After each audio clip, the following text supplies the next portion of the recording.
एक नास्तिक शेतकरी जिचा देवावरचा राग आणि त्याच रागापोटी चक्क देवाची घेतलेली परीक्षा आणि परीक्षेच्या निकालाचा दिसलेला परिणाम म्हणजेच देऊळबंद भाग 2.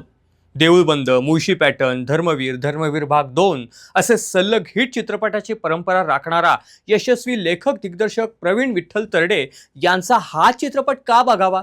चला सांगतो. महाराष्ट्राचा सगळ्यात ज्वलंत विषय म्हणजे शेतकरी आत्महत्या. याच गोष्टीवरचा परफेक्ट उपाय देण्याचा प्रयत्न या चित्रपटातून केलाय. अर्थात याही चित्रपटामध्ये स्वामी समर्थ महाराज प्रकट होतात आणि थेट एका पीडित शेतकरी महिलेचे आव्हान स्वीकारतात, पण तेही सर्वसामान्य माणूस म्हणून.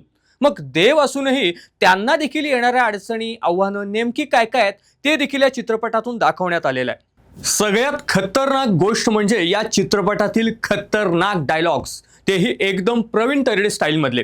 व्यवस्थेवर अचूक निशाणा साधणाऱ्या संवादामुळे हा चित्रपट अजूनच जवळचा वाटू शकतो. शिवाय कलाकारांची मेहनत, काळजाला भिडणारी गाणी आणि सगळ्यात महत्त्वाची गोष्ट म्हणजे विचार करायला लावणारा शेवट. तुम्ही स्वामी भक्त असाल किंवा नास्तिक असाल, तुम्हाला समस्यांचं प्रॅक्टिकल उत्तर हवं असेल तर तुम्ही हा चित्रपट जरूर पाहिला पाहिजे.